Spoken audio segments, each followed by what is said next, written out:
반갑습니다. 오늘 또 성경 꿰뚫어 읽기 신명기 20장부터 시작하도록 하겠습니다. 저희가 지금 계속해서 신명기에서 율법에 관해서 설명하고 있는 부분들을 나누고 있는데요. 아마 28장까지 쭉 진행이 되니까 조금 더 힘을 내서 한번 율법을 살펴보려고 하고요. 이제 신명기가 지나면 여호수아부터는 이제 역사적인 기록들, 또 하나님께서 가나안 땅을 점령하시고 또 그 땅에서 행하시는 일들에 대해서 저희가 펼쳐볼 텐데, 오늘 신명기를 한 3주만 더 하면, 오늘까지 3주만 더 하면 이제 끝날 것 같습니다. 계속해서 하나님께서 율법을 주시고 그 율법을 설명하는 대목에서 오늘 특별히 군인들에게 이렇게 말하라 하고 제사장들에게 명령하는 부분입니다.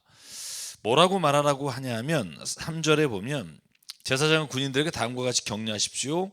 이스라엘아 들으라. 오늘 너희가 너희의 대적과 싸우러 나갈 때 마음에 겁내지 말며 무서워하지 말며 당황하지 말며 그들 앞에서 떨지 말아라.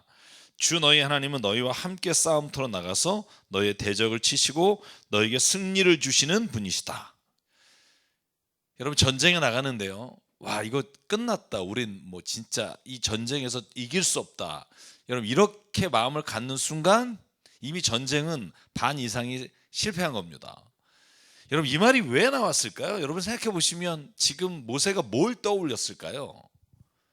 저는 민수기에 나오는 말씀 12, 13, 14장에 보면, 여러분 정탐꾼을 보내서 가나안 땅에 10지파에 한 사람씩 대표를 보내잖아요. 그 돌아와서 뭐라 그래요? 10명이 우린 끝났습니다. 우린 뭐 저 사람들 앞에는 밥입니다. 뭐 이렇게 얘기하는 걸 모세도 들었잖아요. 여호수아 갈렙을 제외하고는 이미 다 두려워하고 떨고 뭐 이렇게 이미 마음에 무너져 버리니까, 여러분 어떻게 돼요?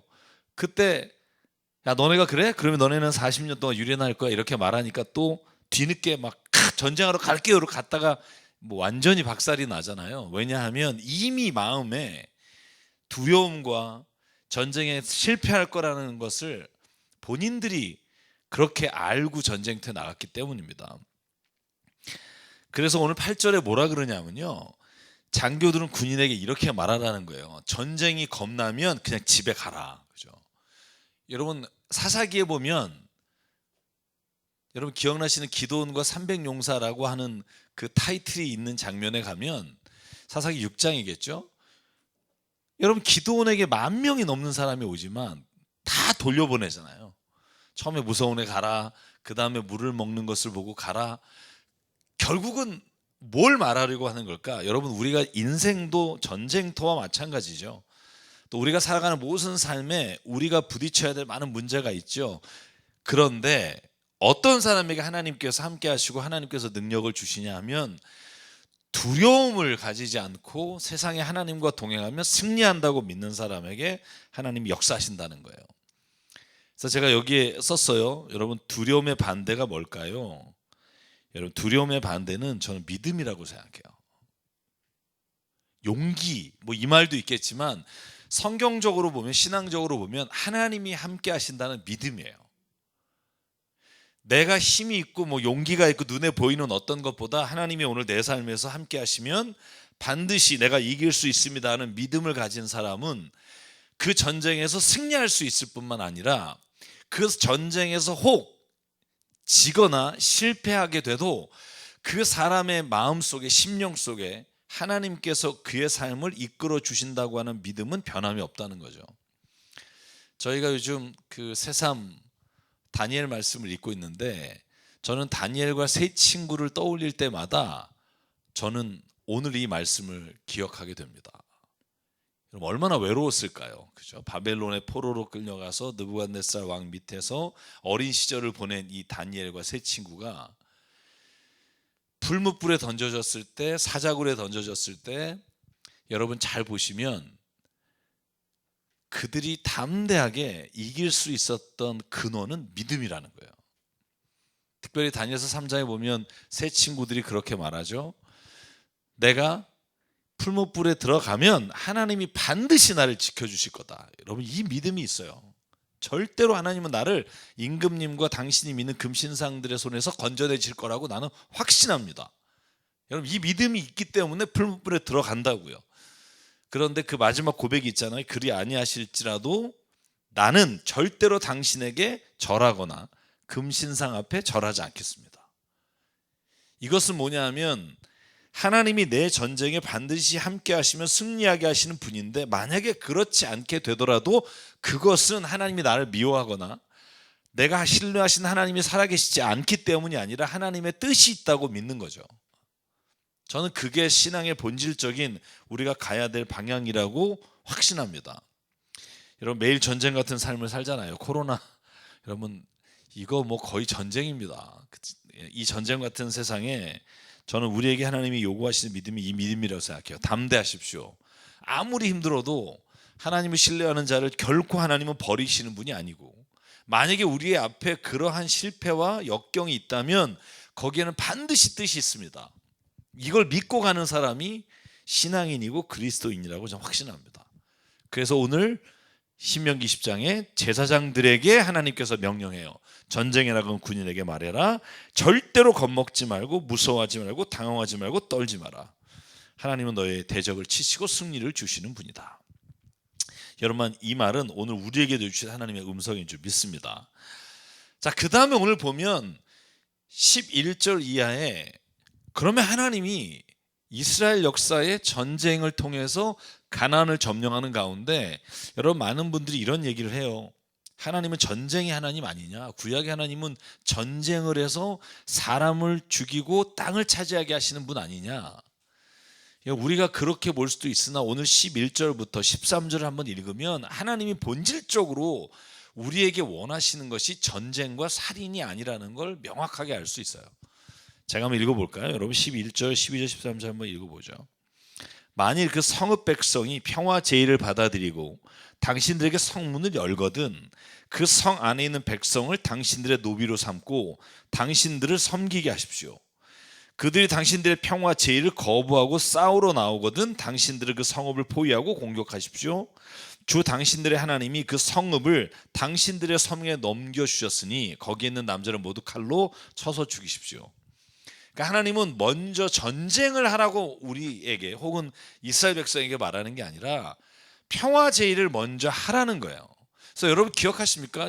이 가나안을 점령하기 전에 요단 동편으로 갔을 때 그들을 앞에 맡고 있던 암몬이나 모압이나 모든 지역을 지나갈 때 이스라엘 백성이 어떻게 하죠? 우리가 그냥 아무것도 안 건드릴게, 지나가게만 해달라고. 심지어 너네 곡식에서 미랄도 안 주워 먹을 테니까 우리를 그냥 지나가게만 해달라고. 그런데 왜 전쟁이 일어나죠?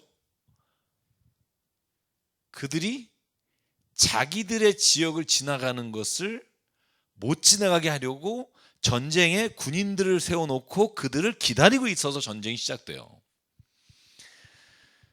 여러분, 하나님은요 전쟁을 원하시는 것이 아니라 평화를 원하십니다. 그런데 평화를 깨는 사람 혹은 폭력으로 무엇을 획득하려고 하는 사람들에게는 하나님이 전쟁이란 도구, 다시 말하면 제가 정의라는 표현을 썼는데 정의라는 이름으로 개입하신다 하는 게 성경이 말씀하시는 전쟁이에요. 이걸 우리가 유의학에서 이렇게 말해요. just war, 정당 정쟁이라고 불러요. 불의한 세력에 대해서 혹은 잘못된 폭력을 사용해서 사람을 죽이거나 자기 이익을 욕망을 채우는 사람을 대항해서 정당하게 싸우는 것을 정당 전쟁이다, 이렇게 우리가 이름을 붙였거든요. 저는 이스라엘의 전쟁이 저는 이런 전쟁이라고 믿어요. 하나님은 제일 먼저 평화를 빌고 그 성읍에 있는 사람들에게 항복하기를 말하라 라는 거죠. 여러분, 그래서 예수님이 마태복음 10장에 보면 제자들을 파송하면서 이렇게 씁니다. 너희가 집에 들어갈 때마다 평화를 빈다고 인사해라. 제일 먼저. 그런데 만약에 그 집안에 있는 사람들 너희들 째려보고 막 이렇게 막 안 받아들인다 그러면 그 평화가 그 집에 들어가지 않고 너희에게 다시 올 것이다. 저는 하나님은요 평화의 하나님이고, 그래서 예수께서 이 땅에 오실 때 선포하잖아요. 누가복음에 하늘에는 영광, 땅에는 평화. 그죠? 하나님이 가는 곳에 전쟁이 가는 게 아니라 평화를 주시기 위해서. 그러나 이 평화는요, 예를 들면 로마 시대의 팍스 롬이라고 하는 그 강력한 힘과 통제로 이루어진 아주 끽소리 못하게 하는 그런 아무런 불만이 없는 시대를 말하는 게 아니라 모든 불의한 세력들과 억압하는 세력들이 무너지고 하나님 앞에서 하나님의 진리를 선포하는 사람들로 인해 모두가 다 자유를 누리는 평화. 그게 신약이 말하는 에이레네, 히브리어의 샬롬의 의미겠죠. 샬롬, 그죠? 그러니까 죽은 듯이 아무런 문제가 생기지 않는 건 평화가 아니에요. 이건 폭력이나 압력에 의해서 자기가 자유롭게 말할 수 없게 할 때도 눈에 보이는 문제나 일은 드러나지 않는다는 거죠. 그러므로 오늘 전쟁보다 평화를 하나님이 원하신다. 저는 이것을 이 말씀 가운데 읽게 되고요. 그러면 자, 20장 마지막 16절에는 조금 우리가 보면서 그래도 이건 좀 너무하지 않습니까? 이렇게 생각하는 부분이 바로 16절부터 18절의 말씀이 있습니다.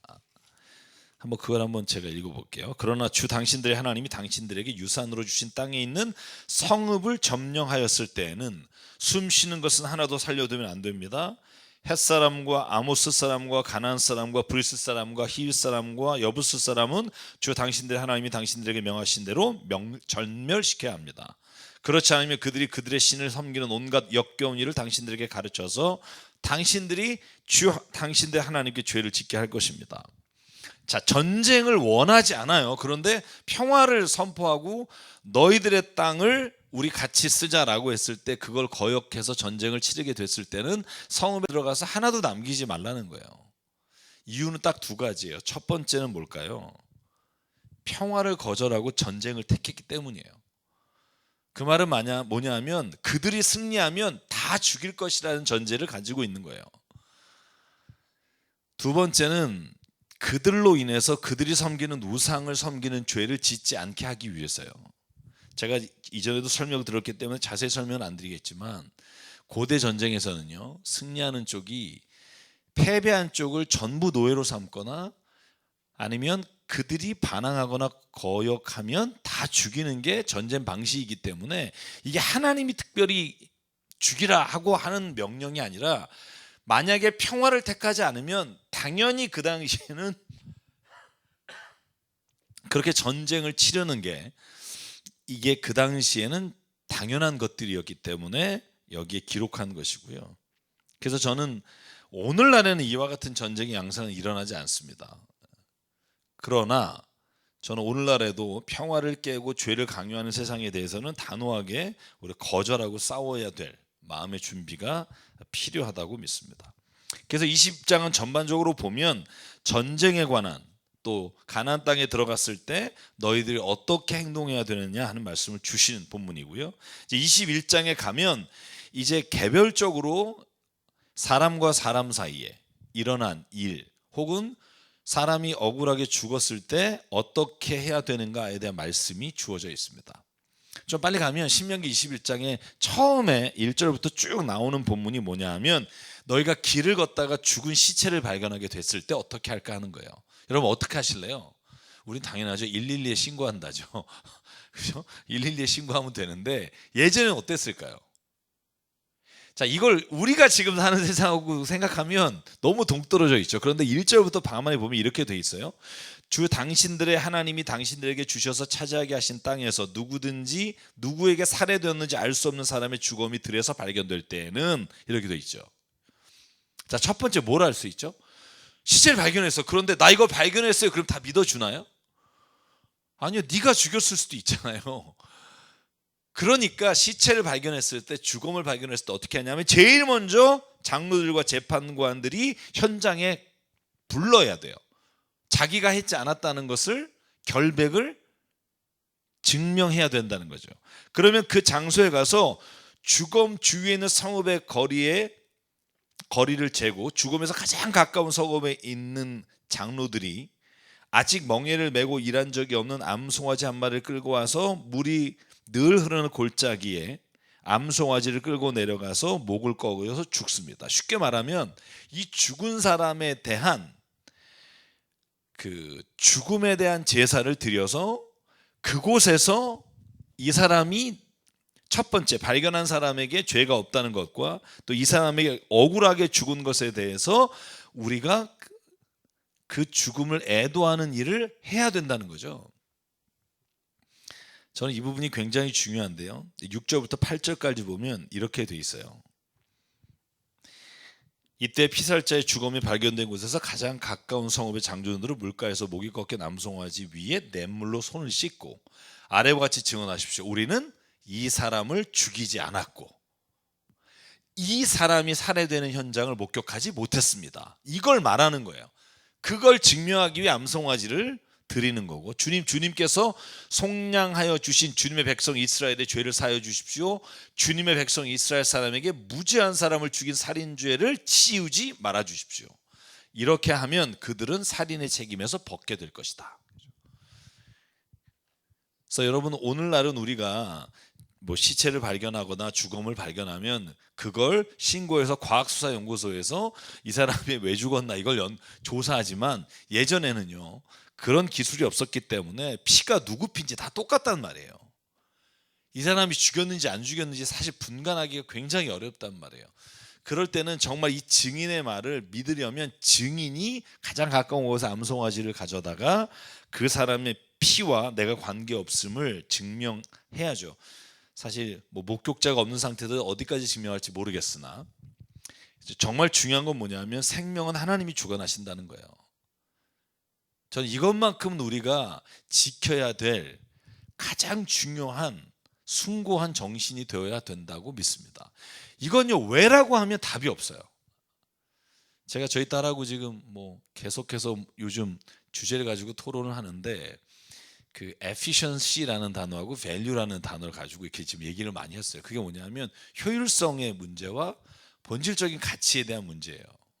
쉽게 얘기하면 효율성의 원칙으로 가다 보면 여러분 얼마 전에 기억하시나요? 그 아내가 산소호흡기를 쓰고 있어서 매일 병원비가 너무 많이 나가니까 남편이 의사의 동의 없이 산소호흡기를 띄웠단 말이에요. 그래서 죽였는데 너무 미안하다는 거죠. 그런데 살아있는 사람, 살아있는 우리가 살려면 어쩔 수 없다고. 근데 징역 5년을 선고받았어요. 불과 며칠 전입니다. 이제 그 이야기를 나눴어요. 효율성의 문제로 예를 들면 이 사람이 지금 살아서 경제적인 어떤 노력을 통해서 뭔가의 이익을 창출할 수 있는 사람이 아니잖아요. 그죠? 효율성의 원칙으로는 여기에 돈이 들어가서 가족들이 고난을 당한다.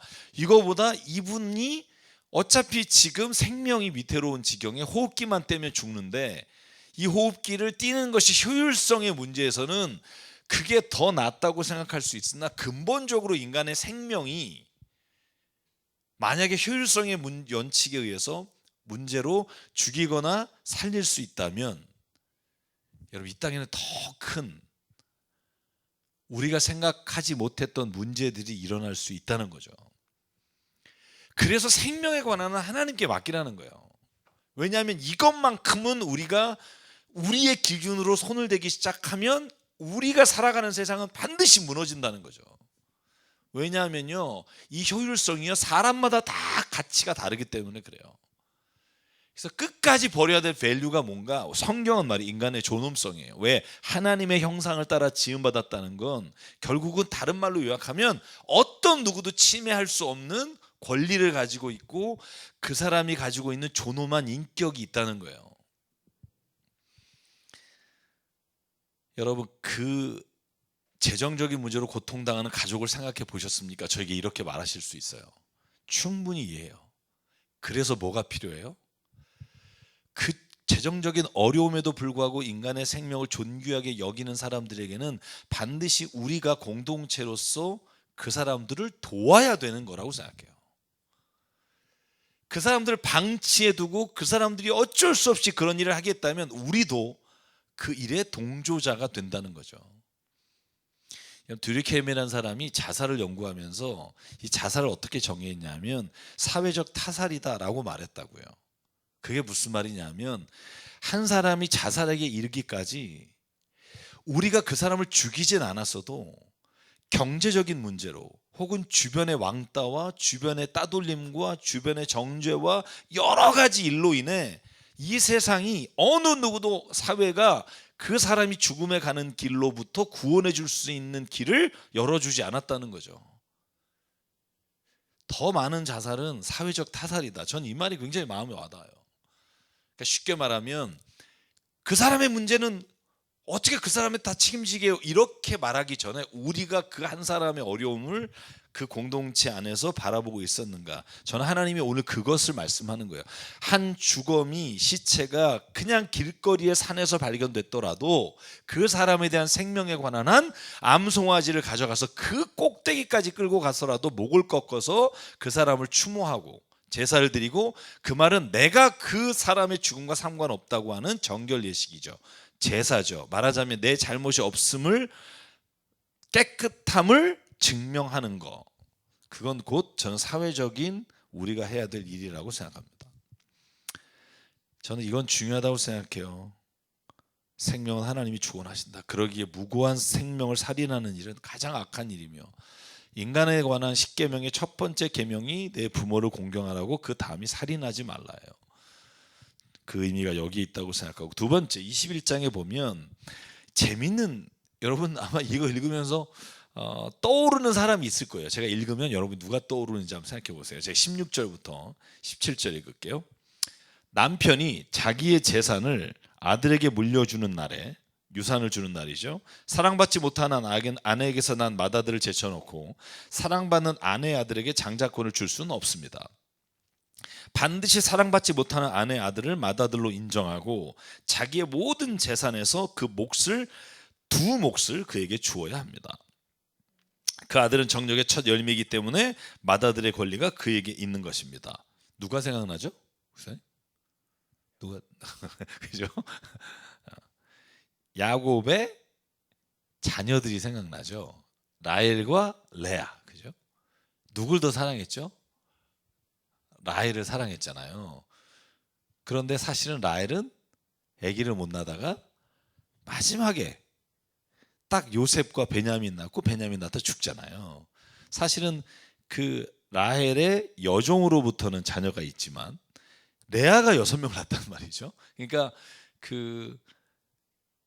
저는 이 대목을 보면서 하나님은 공평하신 분이다. 그러나 차별하시는 분이다. 여러분 이 말이 좀 혼돈스러워서 설명을 드릴게요. 하나님은 공평하세요. 그런데 차별하세요.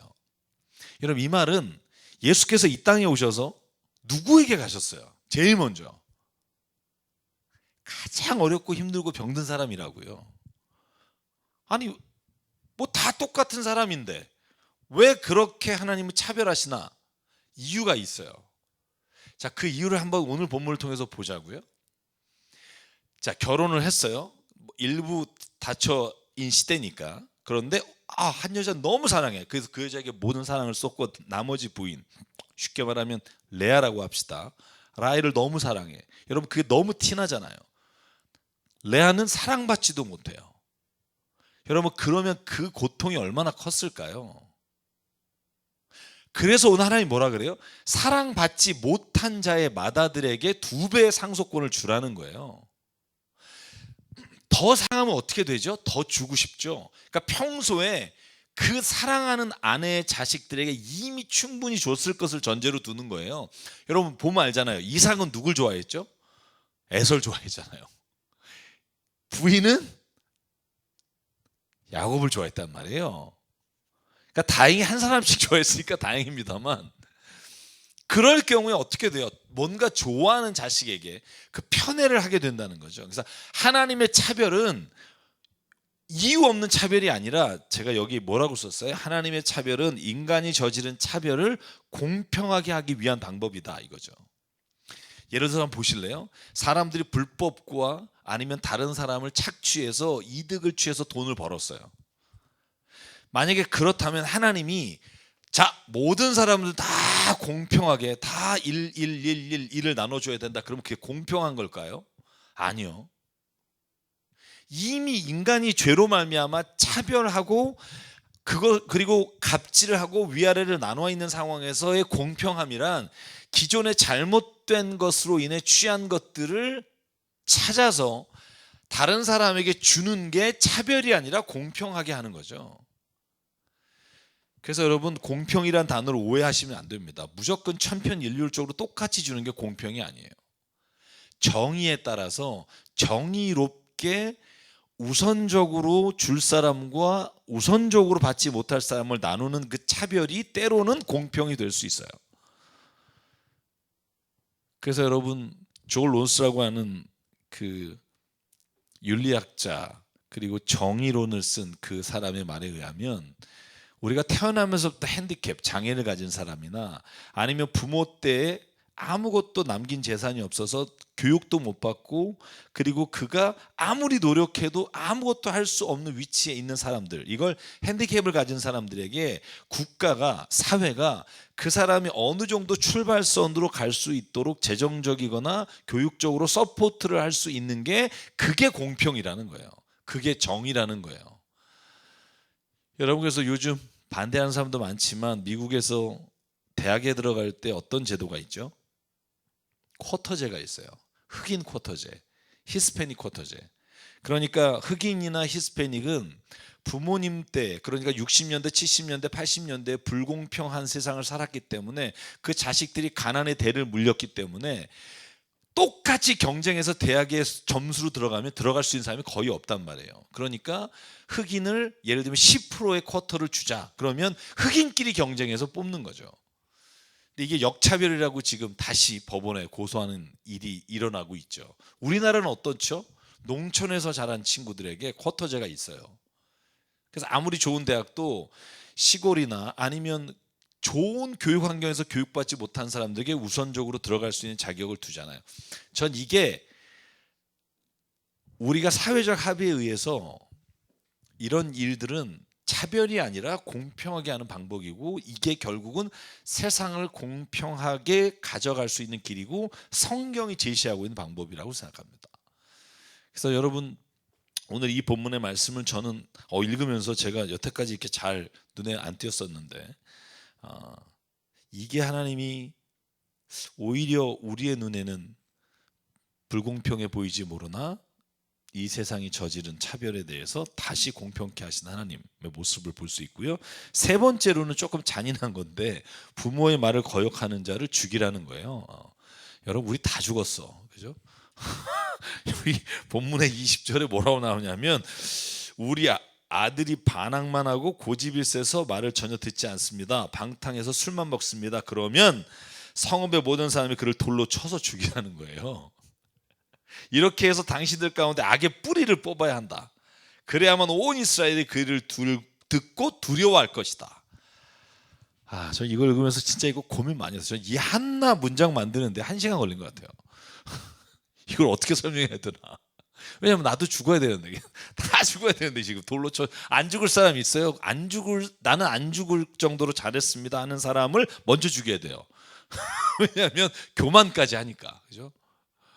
신앙이라는 게 그렇잖아요. 내가 믿음이 있다 하는 사람이 일단 어쨌든 이제 그가 하나님으로부터 가장 먼 사람이다 이렇게 추측할 수 있다고 보면, 이 왜 이랬을까 하는 거예요, 여러분. 참 어려운 일이지만 저는 죽이라는 데에 방점이 있지 않다고 봐요. 제가 여러분에게 늘 말했죠. 율법은 죽이는데, 정죄하는 데 초점이 있지 않아요. 돌이키고 회개하고 회복하는 데 초점이 있어요. 그러기 위해서는 잘못된 것이 무엇인지를 알아야 되고, 잘못된 자에게 어떠한 결과가 오는지를 말해야 돼요. 그렇지 않으면 죄에서 돌이키지 못해요. 예를 들면 이렇게 봅시다. 사람을 죽이는 거 나쁜 일이야. 아유, 목사님, 이순신 목사님, 사람 죽이는 거 나쁜 일이에요? 나쁜 일인 줄 아셔야 돼요. 자, 끝. 그러면 누가 이걸 지킬까요? 여러분 생각해 보실래요? 아니, 예를 들면 그 잘못된 죄에 대해서 이게 얼마만큼 나쁜 거고 얼마만큼 심각한 거고 이게 얼마만큼의 대가가 있는 일인지 모르면 어느 누구도 돌이키지 않아요. 여러분, 그래서 율법이 이 땅에 왔으므로 우리가 죄를 알게 됐다, 이렇게 성경이 말하잖아요. 그 말은 뭐냐면 하나님을 알지 못하면, 율법을 알지 못하면 죄가 뭔지도 모르고, 죄가 뭔지도 모르면 두렵지 않아요. 근데 죄를 알고 나면 두려운 거예요. 그래서 우리가 율법을 깨달아야 구원에 가는 길을 잃을 수 있다는 거죠. 오늘 이와 같은 법은 자식을 죽이라는 데 방점이 있지 않아요. 그래서 여러분, 성경을 보시면 이 법은 있는데 부모의 말을 반항했다고 돌을 쳐 죽인 이야기를 제가 성경에서 봤나? 아무리 떠올려도 제가 기억이 안 나요. 혹시 기억이 나시면 연락 주십시오. 제가 가늠하다 돌에 맞아 죽거나 이런 장면 나와요. 그리고 동성애를 하다가 돌에 맞아 죽는 장면이 한번 나오죠. 근데 자식이 말을 거역했다는 이유 하나만으로 돌 맞아 죽은 게 제가 떠오르지 않아요. 왜냐하면 부모는요, 자식이 반항해도 죽게 두지 않는 게 대부분이에요. 어떻게 알아요? 다윗 보면 알잖아요. 아니, 다윗이 이걸로 보면 다윗 아들 압살롬은 이 압살시켜야 될 놈이죠. 여러분, 아버지를 궁에서 내쫓고 아버지의 여자를 범하고 막 이런 정말 후레자식이 어디 있어요? 근데 다윗이 죽이나요? 아니요. 왜요? 부모가 그걸 못하는 거예요. 근데 왜 이 법이 있을까요? 이게 얼마나 나쁜 것인지를 성경은 우리에게 알려주는 거죠.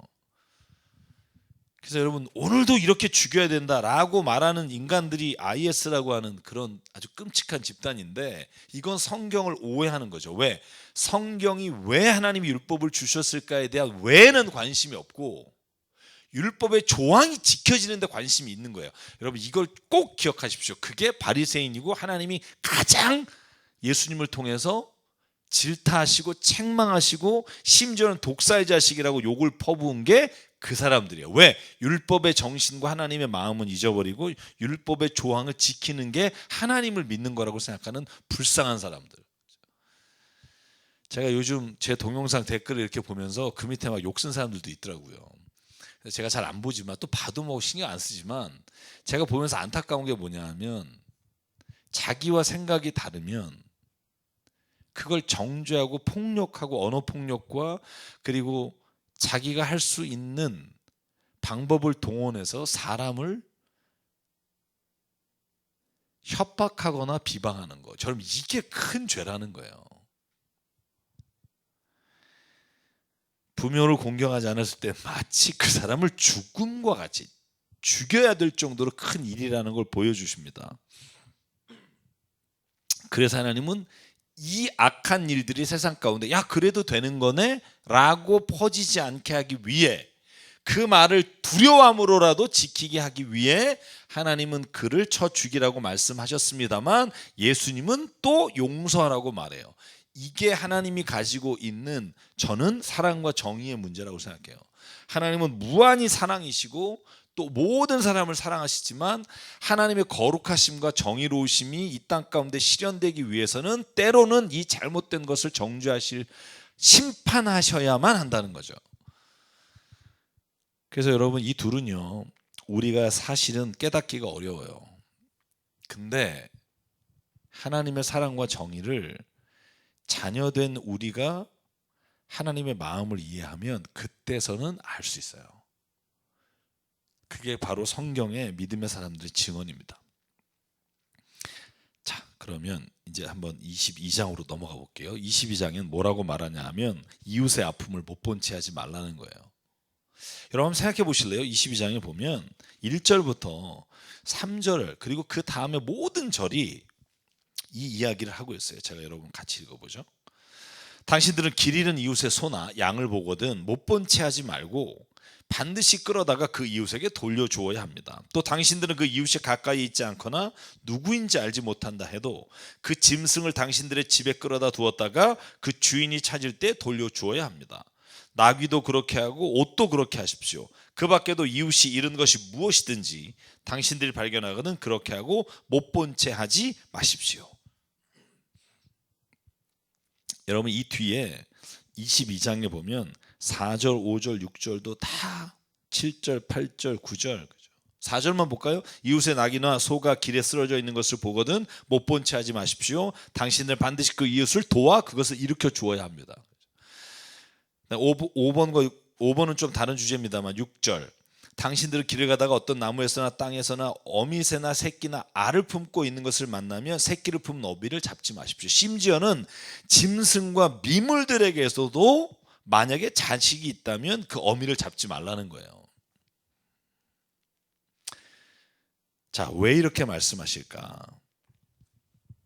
저는 하나님께서 온 인류가 하나님의 자녀이시라고 하는 것을 하나님이 우리에게 분명하게 말씀하고 있다는 거죠. 우리 자식만 자식이 아니라 나와 함께 거하는 모든 사람들이 결국은 하나님 안에서 다 형제 자매이기 때문에 그들의 아픔이나 힘든 일들을 도와주고 함께 섬기는 일이 반드시 이루어져야 한다는 거예요. 여러분 기억해야 될 게 뭐냐면 우리가 누군가 이웃의 아픔을 또 누군가 이웃의 어려움을 준다면 그건 반드시 대가로 돌아올 거예요. 이건 성경의 법칙이기도 하고 세상의 이치이기도 합니다. 죄가 받아들여져서 그 죄가 만연해지면 결국은 그 죄로 인해 아픔을 당하는 건 다시 우리가 될 거라고요. 그래서 하나님은 이웃을 아프게 하면 공동체가 대가를 치르게 될 것이라는 걸 계속 보여주십니다. 더 한번 볼까요? 그러면서 22장 9절에 보면 하나님께서 이렇게 명령하십니다. 포도나무 사이에 다른 씨를 뿌리지 마십시오. 그러면 씨를 뿌려서 거둔 곡식도 포도도 다 자라서는 먹지 못하게 됩니다. 왜냐하면 영양분을 다 나눠 갖게 되니까. 당신들은 소와 나귀에게 한 멍에를 메워 밭을 갈지 마십시오. 당신들은 양털과 무명실을 함께 섞어서 짠 옷을 입지 마십시오. 자, 이게 무슨 말일까요? 쉽게 말하면 여러분 믿지 않는 자와 멍에를 함께 하지 마라 이런 본문 기억나시나요? 믿지 않는 자. 그 말이 뭐죠? 여기하고 같은 의미를 가지고 있어요. 전혀 다른 성질의 것을 함께 묶거나 버리면 능률이 없을 뿐만 아니라 문제가 일어난다는 거예요. 예를 들면 소하고 나귀. 여러분 소하고 나귀를 왜 같이 멍에를 씌울까요? 목사님 왜 그럴 것 같으세요? 이스라엘 가면 종종 지금도 그런데요. 왜 그러냐면 소는 비싸기 때문에 그래요. 나귀는 흔한 거고. 근데 소 두 마리가 그러니까 결이라고 하잖아요. 두 마리가 끌어야 되는데 결이가 안 되니까 나귀를 한단 말이에요. 한쪽은 뭐 어떤 문제가 생기냐면 소는 힘이 세잖아요. 그죠? 포폭이 길고. 그러니까 나귀가 그걸 하다가 한 놈이 지치게 되면 어느 순간에 둘 다 이게 망쳐버린다는 거죠. 여기에 포도나무 사이에 다른 씨를 왜 뿌릴까요? 포도나무만 쫙 심어야 되는데 효율적인 거. 그러니까 너무 없으니까 사이에서 심는 거죠. 뭐 수박도 심고 뭐 여러 개 심겠죠. 근데 그렇게 되면 자라서 둘 다 온전하게 자라지 못하게 된다는 거죠. 그래서 왜 그리스도인 하나님을 믿는 사람이 믿지 않는 사람과 멍에를 매지 말라 이런 말이 본문이 있단 말이죠. 근데 그걸 바울은 또 말하죠. 그러나 너희들이 만약에 믿지 않는 자를 만나지 않으면 어떻게 전도하겠느냐 또 이런 말도 있단 말이에요. 근데 저는 그래서 이건 한번 좀 깊이 생각은 해야 된다고 생각해요. 우리 그리스도인이 믿지 않는 사람 혹은 그리스도인이 아닌 사람과 거의 매일 자주 만나서 이야기 나누고 가치를 공유하게 되면 사실은 우리 안에 있는 신앙과 우리 안에 있는 하나님에 대한 믿음이 흔들릴 수 있다는 걸 저는 알아야 된다고 생각해요.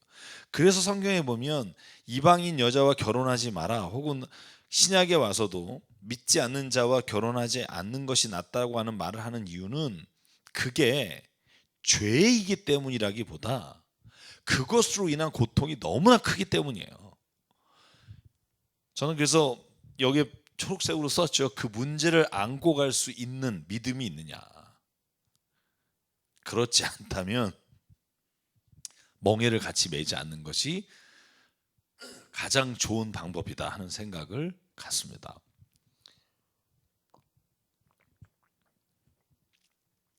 자, 그러면 22장 마지막으로 한번 보면 약자를 지켜주는 법들이 계속 나와요. 앞에 1절부터 여러분 나왔죠. 이웃이 소나 양을 잊어버리면 꼭 찾아주십시오.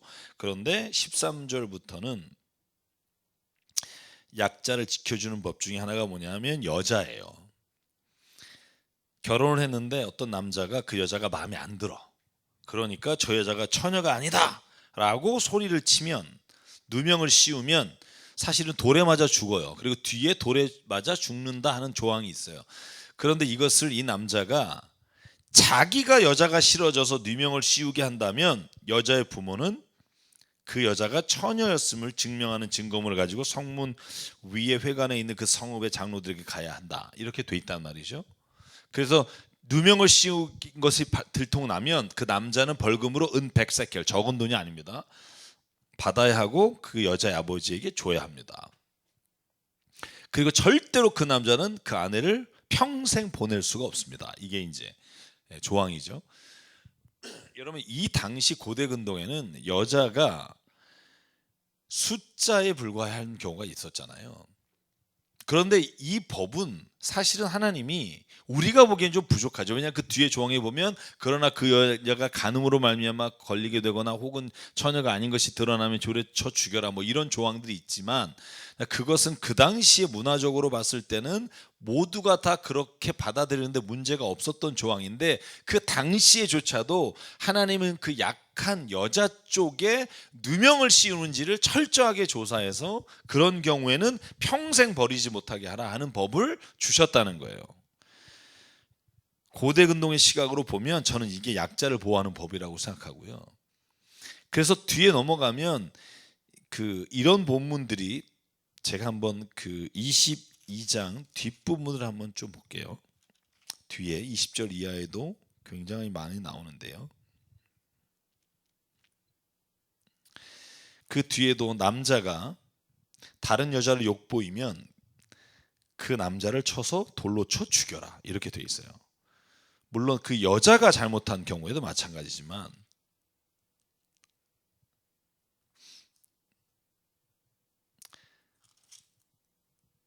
그래서 저는 요 22장이 우리가 보기에는 좀 부족한 법일 수 있어요. 왜냐하면 지금 남녀가 거의가 그저 거의라고 말해야겠죠. 아직도 완전히 동등하다고 보지 않는 사람도 있으니까.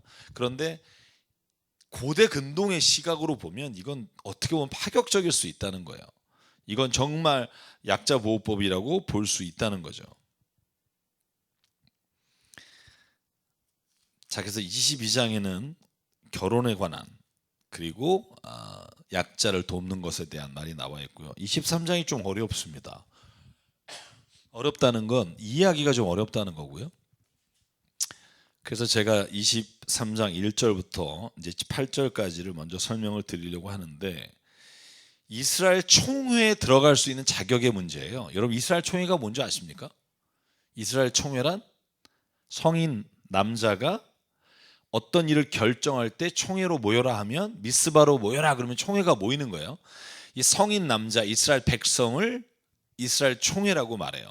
그러니까 여기에는 일단 아이나 여자는 들어가지 않겠죠. 그런데 남자 중에도 오늘 제외되는 사람이 누군지에 대한 설명이에요. 첫 번째, 고환이 터졌거나 음경이 잘린 사람, 주님의 총회에 들어가지 못합니다. 사생아가 된 사람, 주님의 총회에 들어가지 못합니다. 10대 이르기까지 주님의 총회 회원이 되지 못합니다. 이렇게 되어 있어요. 여러분 보실래요? 오해하지 말아야 될 건, 여기서 지금 남자가 고환이나 음경이 잘려나간 사람 했을 때 우리는 이것이 어떤 사고로 인한 거라고 생각하는데, 주석서를 찾아보면 대부분이 자신이 고의로 이방인의 신을 섬기는 목적, 혹은 자신이 남성 이외의 성이 되려고 하는 목적으로 이 일을 행한 경우가 대부분이라는 거죠. 그런 경우에는 그 사람은 하나님의 총회에 들어갈 수 없다는 거예요. 뿐만 아니라 암몬과 모압 자손은 주님의 총회 회원이 되지 못한다는 거예요. 그것도 영원히. 이유가 뭐냐 하면 4절에, 여기 나와 있지 않지만 4절 성경에 보면 그들이 출애굽했을 때, 그리고 하나님의 이 가나안 땅에 들어오도록 했을 때 이렇게 기록해요. 그들은 당신들이 이집트에서 나올 때 먹을 것과 마실 것을 가지고 와서 당신들을 맞아들이기는커녕 당신들을 저주하려고 부올의 아들 발람에게 뇌물을 주어 메소포타미아 지방의 부돌에서 그를 불러온 사람들이기 때문입니다. 이거죠. 여러분 기억나시죠? 모압의 발락이 발람 예언자를 통해서 이스라엘을 저주하려고 했잖아요. 그러니까 도와주지 못할 망정, 다 한 식구잖아요. 그들이 죽이려고 했기 때문에 총에 넣지 마라 하는 거예요. 그런데 재밌어요. 7절에 가면 에돔 사람은 미워하지 말라고 돼 있어요. 에돔은 에서의 자식이잖아요. 왜냐하면 그들은 당신들의 친족이기 때문에. 근데 더 이상한 건 이집트 사람을 미워해서도 안 돼요. 당신은 그들의 땅에 나그네로 살았기 때문에. 그래서 그런 경우에는 3대 자손에게만 주의 총회 회원이 될 수 없어요. 자, 제가 왜 이걸 설명드리려고 하냐면 저는 이걸 보면서 좀 뭔가 이렇게 얻은 인사이트가 있다는 거예요. 왜 총회에 들어가는 사람들을 이렇게 제한했을까 하는 거예요. 저는 그건 잘못된 결정이 공동체의 운명을 가르기 때문이에요. 예를 들면 이스라엘 총회에서 이스라엘 백성이 모여서 어떤 일을 결정할 때 그 총회에 있는 사람들이 무엇인가 하나를 잘못 결정하게 됐을 때 모든 공동체가 죽음의 운명 앞에 설 수도 있다는 거죠. 저는 그래서 오늘날에도 리더들 혹은 이끌어가는 사람들의 자격 조건은 우리가 조금 더 세부적으로 둘 필요가 있지 않나 하는 생각을 갖게 돼요. 믿음이 있는 사람, 그리고 정말 하나님의 뜻을 가지고 살아가려고 하는 사람들이 아니라 정말 자기네 기분에 따라 혹은 자기 이권에 따라서 결정할 수 있는 사람들이 너무나 많기 때문에 저희가 요즘 교단, 총회, 죄송해요, 제가 이러면 개판이잖아요. 여러분 제가 어느 교단이라고 말은 안 하겠지만 어느 교회가 자식에게 법을 어기면서까지 물려줘도 거기에는 리더들이 다 뒷돈을 받았는지 아니면 불쌍히 여기는 건지 다 따로 법을 만들어서 일을 행한단 말이에요. 그죠? 그게 다 어떻게 보면 총회 회원이에요. 그죠? 우리나라도 총회라 그러잖아요. 모든 교단을.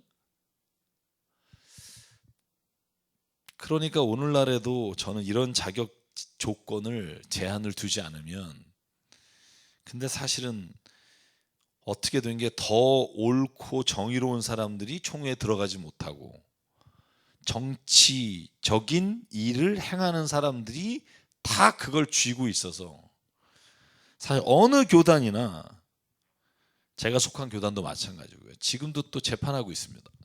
다 그게 뭐냐 하면 다 거기서 일하는 사람들은 다 이상한 짓을 해요. 죄송하지만. 그래서 저는 자기가 알아서 자격이 안 되면 빠지든지 아니면 정말 이걸 엄격하게 할 수 있는 정말 체제를 만들지 않으면 저는 이 기독교의 교단이나 총회는 없어져야 될 악일 수 있다. 그런 두려움을 가지고 좀 있어야 된다고 생각해요. 결정할 때 자꾸 정치권 눈치 보고 힘 있는 사람 눈치 보고 이러니까 뭐 될 것도 안 되고.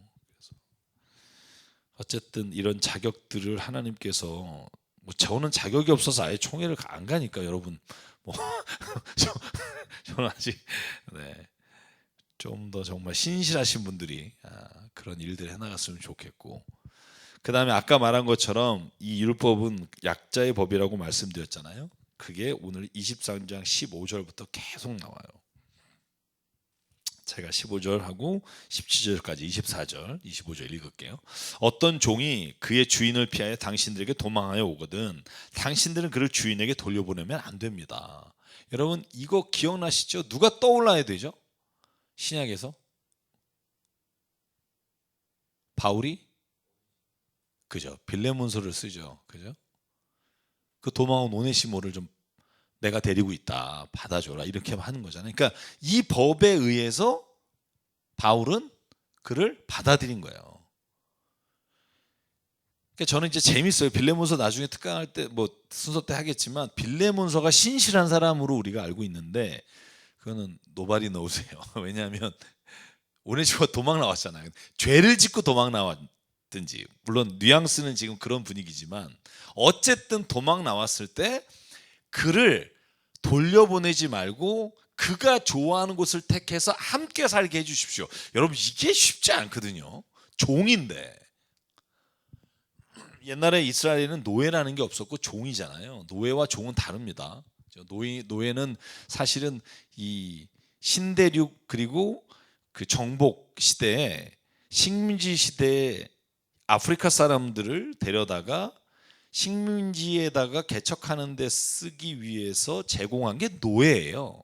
구약은 노예가 없습니다. 종입니다. servant와 slave는 완전히 다른 말이에요.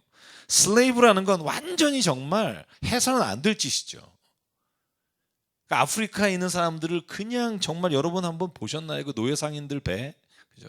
끌고 가다가 그거 돈 주고 먹여서 팔아먹고 마음대로 죽이고 마음대로 하고. 여러분 이스라엘의 종은 그런 개념이 아니에요. 여러분 안식년이 지나고 여러분 그 안식년이 되면 풀어줘야 되잖아요. 그죠? 6년 동안은 종으로 있다가 그가 자격이 되면 풀어줘야 되고요.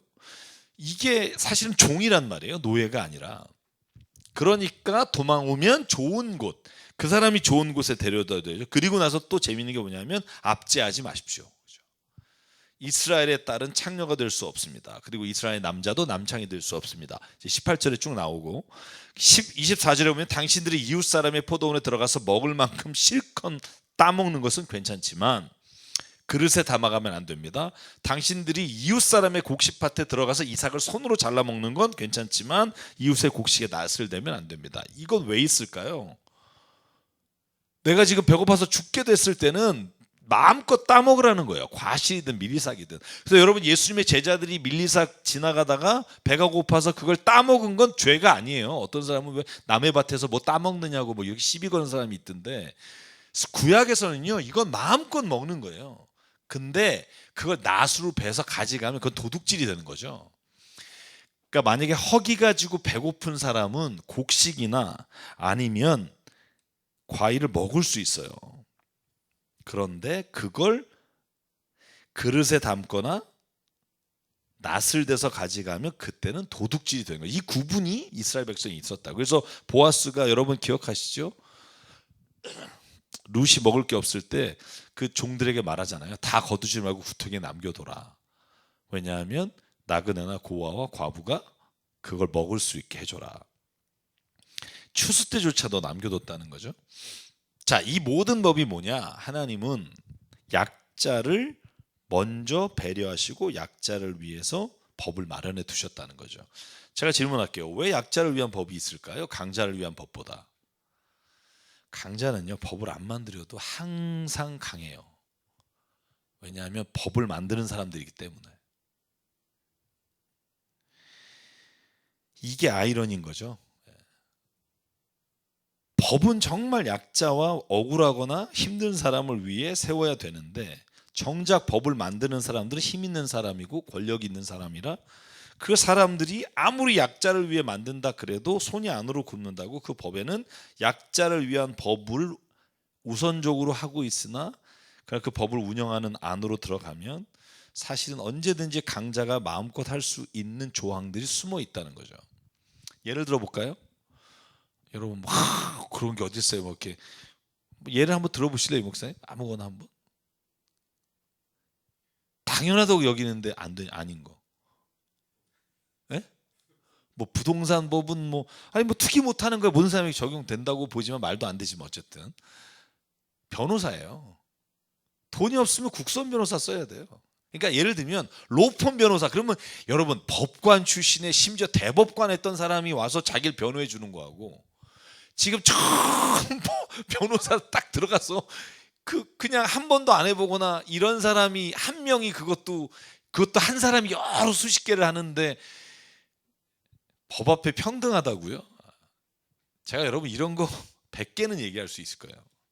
우리가 당연하다고 여기지만 이미 당연하지 않은 거. 그래서 요즘 제가 정말 은혜롭게 보는 드라마가 하나 있어요. 비밀의 숲이라고. 보시면 검사, 법원, 경찰청 힘 있는 사람들이 얼마나 자기 마음대로 증거를 조작하고 억울한 누명을 씌우고, 그래서 왜 하나님이 약자를 위한 법을 강조하셨을까? 여러분, 이건 어느 누구도 먼저 하지 않기 때문에 그래요. 이미 법이라는 게 강자에게 유리하게 돼 있기 때문에. 법 조항에는 있으나 사실 그걸 지키지는 않기 때문에. 정말 죄송하지만 제가 그래서 뭐 로펌에 있는 아니면 뭐 강력한 힘 있는 변호사 쓰는 게 죄다 이런 걸 말하려고 하는 게 아니에요. 우리가 당연하다고 여기는 것들이 사실은 너무나 불합리할 수 있다는 걸 볼 수 있는 눈이 열릴 때, 그때 우리는 약자를 위한 게 뭔지를 그때서야 비로소 온전히 볼 수 있다는 거죠. 그래서 결국은요, 약자를 돕는 건 약자여야만 여일 수밖에 없지만, 그러나 진짜 도울 수 있는 건 강자예요. 아이러니하죠. 권력을 가진 사람이 도울 수 있고, 돈을 가진 사람이 도울 수 있고, 경제력이 있는 사람이 도울 수 있지, 사실은요, 약한 사람은 약한 사람 스스로가 돕기가 거의 불가능합니다. 그래서 예수께서 부자에게 말하기를, 부자들아 너희는 나쁘다 이렇게 말하시기 전에 너희가 가진 것을 가지고 가난하고 힘이 없는 사람들을 위해 써라 이렇게 말씀하시잖아요. 권력을 가진 사람들에게 다 죽어라 이렇게 말씀하시고 전애들 다 무너뜨려 이렇게 말하지 않아요. 왜 그럴까요? 이건 꼭 한번 하고 넘어가죠.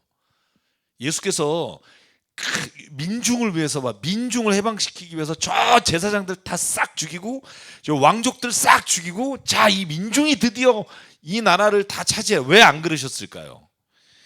저는 옛날에 그러셨으면 한 적이 있었는데 안 그러셔야 했더라고요. 왜 그럴까요? 한번 생각해 보실래요? 왜 그럴까요? 어느 누가 권력을 가진들 똑같아지는 걸 아셨기 때문이에요. 여러분, 공산주의, 몰세비키 혁명, 중국의 대혁명, 뭐 북한 다 보실래요? 다 이론은 좋아요.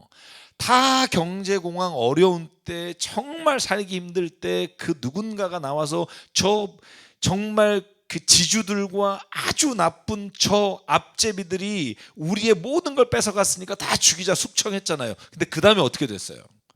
그 자리에 올라간 놈들이 깨끗하냐고요? 아니요. 인간이 본원적 죄는요, 우리가 아무리 법을 만든다 해도 따라갈 수가 없어요. 예수께서 왜 혁명을 통해서 민중이 지배하는 나라를 세우지 않으시고 왜 하나님의 나라, 하나님이 다스리는 나라에 우리가 쓰임받기를 원하냐라고 말하냐면, 본질적으로 인간이 주인이 되는 땅이 아니라 하나님의 마음과 하나님이 주인이 되는 땅이 아니면 거기에는 진정한 평화와 자유와 평등이 없다는 거예요. 여러분, 그래서 교회도요, 주인은 하나님이 되셔야 되고 이 땅의 주인도 하나님이 되셔야 되는데, 우리가 본질적으로 이 땅에선 그렇게 될 수가 없기에 우리가 다소간의 불평등과 우리가 다소간의 권력을 가진 사람들을 인정해야 돼요. 인정하되 그들이 정말 이 하나님의 말씀과 약한 자를 바라볼 수 있는 눈이 열려 그들이 그 약자를 위해 자신의 마음과 지갑과 생각을 열 수 있도록 하는 것, 저는 그게 그리스도인의 신앙의 힘이라고 믿습니다. 그래서 그리스도인 중에 권력의 자리에 있는 사람에게 꼭 부탁드려요. 여러분은 그걸 여러분의 마음껏 누리라고 주신 게 아니라 하나님이 오늘 이 법을 지키게 하시려고 주셨다는 거죠. 근데 다 장로님들이나 아니면 뭐 목사들이나 다 올라가면 다 똑같이 더 심하게 되니까 사실 이렇게 말하면서도 서로가 부끄러운데, 자, 24장까지 가지 않을게요. 23장까지 오늘 하고 34장까지 이제 두 번의 강의에 걸쳐서 이제 마무리하려고 하는데요. 자, 신명기, 저는 읽으면 읽을수록 사실 더 깊게 묵상하게 되고요, 더 깊게 생각하지 못했던 것들을 깨닫게 되는 부분이 많은 것 같아요. 그냥 여러분 한번 율법이니까 하고 넘기지 마시고, 제가 오늘 나눴던 것들을 생각하면서 내 삶에 이걸 어떻게 적용하면 하나님이 좋아하실까, 내 삶에서 무엇을 해야 할까 하는 질문을 던지면서 오늘 강의를 함께 해주시고, 앞으로도 2주간 동안 함께 해주시면 아마 하나님이 또 다른 울림으로 우리에게 함께 하실 줄 믿습니다. 여러분 또 이렇게 영상으로도 만나서 반갑고요. 또 주님 안에서 또 한 주간 행복하고 또 건강하시기를 바랍니다. 감사합니다.